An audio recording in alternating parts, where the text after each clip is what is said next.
The name Andrew Albert Christian Edward Mountbatten Windsor might sound regal, but it's missing one word: Prince. Britain's King Charles, has begun the process of removing his brother Andrew's royal titles. The former prince has also been told to vacate his royal residence. For months, pressure to act has been mounting on the king over Andrew's links to the late convicted sex offender Jeffrey Epstein. The family of the late Virginia Giuffre, who accused Andrew of sexual abuse, welcomed the decision. They're now calling for an investigation into the former prince, though Andrew has always denied any wrongdoing.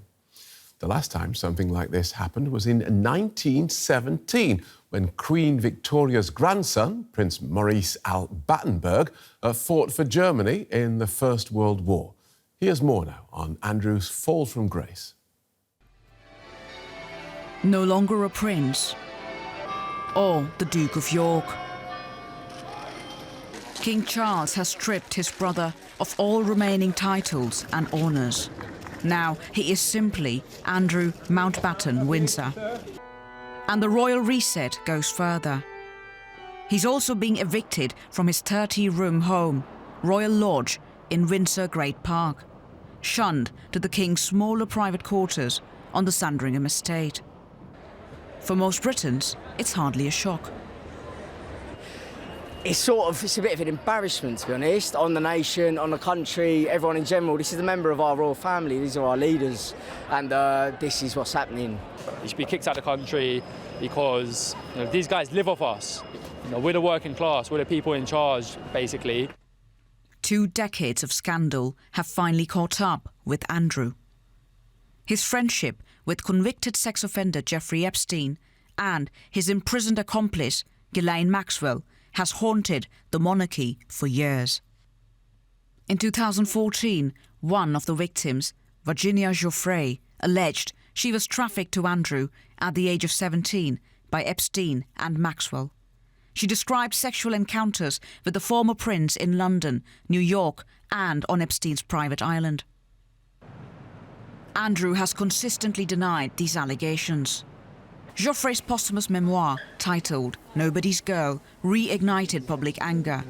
In it, Giuffre writes that she was passed around like property and that Andrew knew exactly how old she was. The book intensified calls for accountability. Andrew settled Giuffre's civil lawsuit in the United States in 2022, reportedly paying several $1 million, though the exact amount was never disclosed, and without admitting liability. Soon after, the late Queen ended his remaining public duties. As anger swelled, King Charles faced crowds accusing the royals of a cover-up. How long have you known about Andrew and Epstein? Have you asked the police to cover up for Andrew? Have you asked the police to cover up for Andrew? Royal insiders say this latest move is meant to protect the monarchy's reputation and finally draw a line under the scandal. Andrew is now a pariah, shut out of royal events with no path back to duty. But critics say this isn't enough. They demand a full inquiry into his Epstein ties and for him to face justice in court. For more on what this means, I'm joined by royal historian and writer Andrew Lownie. He's author of the book, The Downfall of the House of York. Welcome to DW. He's been stripped of his royal titles, styles and honours and kicked out of his mansion. Are we likely to see the former prince down at the job centre or in the queue at the local council housing office? No, I think Andrew's okay. I mean, his situation hasn't changed enormously. I mean, he's in a slightly smaller house and he just can't use his title, which he had agreed to put in abeyance anyway. He's got plenty of money. He's going to receive quite a lot of money from the king. I think that was part of the deal to move. He's going to be allowed to do some of his own business activities. So I wouldn't feel too sorry for him. So, as a private citizen, is that what he is now? Is he now a private citizen? Yes, absolutely. as a private citizen, he is not above the law. So I think we may well see investigations into his time as special trade envoy, and perhaps for the Met to reintroduce some of their investigations into sex trafficking of Virginia Giuffre. So, in some ways, it's been shown that elites are not protected. They are held accountable, and I think that's sent out a pretty good signal. Not just in the UK, US authorities are quite interested in having various words with the former prince. Absolutely. I mean, the Senate Oversight Committee would like to talk to him. I know the lawyers for the victims would like to talk to him, and I think the FBI would. So he is a material witness to what went on in Epstein's properties, and I think he and his ex-wife, Sarah Ferguson, should make themselves available to those authorities.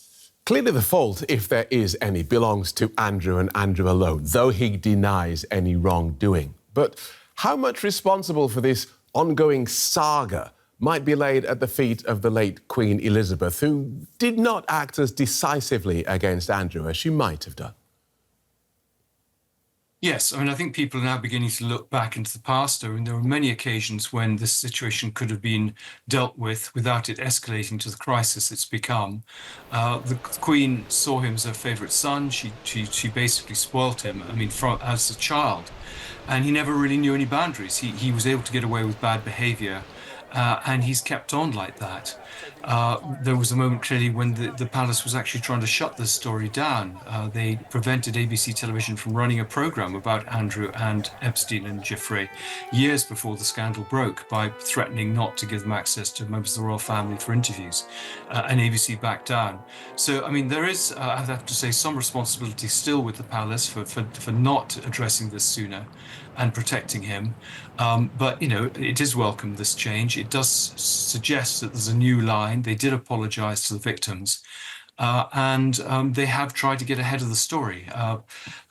There was a real danger that they were way behind public opinion, and it was causing huge reputational damage, not just to King Charles, but the wider monarchy itself. And do we know what role the future king, Prince William, will have played in this decision? Well, I mean, that's, I don't know. I've heard that he clearly played a pretty decisive role. He's a very different sort of character to his father, who is much, I think, quite sentimental towards the younger brother, Andrew. So I think this is a sign of a new, more ruthless, streamlined monarchy that is not prepared to let the rogues undermine the good work that all the other royal members do. Tell us more about your sense of the relationship between Andrew and his brother, the king. Well, it's never been that close. I mean, there's 12 years between them. I think Charles was jealous of Andrew, who had what he said was the Robert Redford good looks. He was able to pursue his own career in the Navy in a way Charles wasn't. He had a great deal more freedom.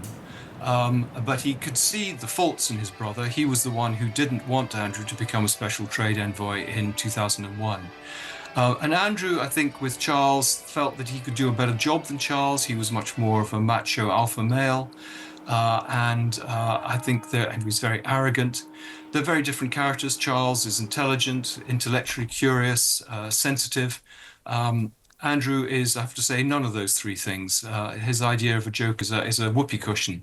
So we're dealing with two very, very different personalities. And I think just the sad thing is that Andrew was at one point, a bit like Prince Harry, a very popular member of the royal family, but he's really, I think, now totally fallen from grace through this latest development. Tell us more about the man, this macho alpha male who has had no formal role up until this point and sort of had to make his own role and became a trade envoy. And as you say, much earlier in his life, had something of a reputation as a playboy. Yes, I mean, he was known as Randy Andy, I mean, rather affectionately in some ways. I think people excuse that sort of rather louche lifestyle. He served his country in the Falklands War. He came back a hero. And there were moments, particularly even when he got married in 1986, when he was very, very popular. But as soon his character began to emerge publicly and I think his respect began to fall. He's rather lazy. He's not very bright. He was given this job in 2001 as a trade envoy to keep him out of mischief, but of course he just used it as an opportunity to chase women and play golf. His naval career wasn't very distinguished. People struggled to find jobs for him. He basically had to leave as a commander because there was no further role that they could create for him. I don't think there's a problem with the spare, because his two siblings have managed to fit into the monarchy and support it in a way that he's never managed to do. He's interested in making money. He's interested in the jet set lifestyle. He's interested in private pleasure rather than public duty. Where does this leave his family, his ex-wife Sarah Ferguson, their two children, the princesses Beatrice and Eugenie? Well, I think it leaves it pretty fractured. I think the relationship with Sarah Ferguson is no longer as strong as it was. He's less attractive now. He doesn't live in Royal Lodge and have a title. She wants to break away and do her own thing, I think, now. Clearly, the daughters are pretty upset by the situation. I think they need to distance themselves from their parents. The deal, I think, for Andrew to move was to make sure that his daughters were okay, that they retained their titles and their place in the royal family. And I think that's the pressure that can be put on him and Sarah Ferguson should they wish to write a book. But I think they would be wise to give up their titles and to actually have a much quieter life, pursuing their careers, their own charitable activities and their families, and actually to kind of step aside from the royal family. I think they're seen as slightly damaged goods now. And the royal family itself, how dangerous has this Andrew scandal been for the institution? Well, I think it was a very dangerous moment. I mean, I said the most dangerous in 100 years since the abdication. I think they've managed to nip the problem in the bud. It'll be interesting to see how public opinion plays out over the next few days. But they've addressed two of the key issues, the occupation of a Crown estate property and the titles. They put out a statement basically distancing themselves from Andrew and also apologising to the victims. So I think they've done as much as they can. It's now up to Andrew to make himself available to the authorities, perhaps to come clean about exactly what his association was with Epstein. And I think also perhaps it is a matter now for law enforcement to look and see if there is a case against him.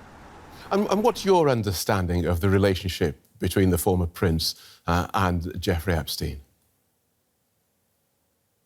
Well, it was very close, and they knew each other from the early 1990s, I think almost until Epstein's death in 2019. For Epstein, Andrew was what he called his Super Bowl trophy. He was able to boast of pictures at Balmoral and Sandringham and other places. Andrew had some useful contacts from his time as a trade envoy. And for Andrew, Epstein paid, of course, a lot of Sarah Ferguson's bills. He gave him a ready supply of women, and he gave him, as he said, some useful contacts too. So they were sort of partners in crime. Good talking to you. Thank you so much for joining us, royal historian and writer Andrew Lownie. Not at all. Pleasure.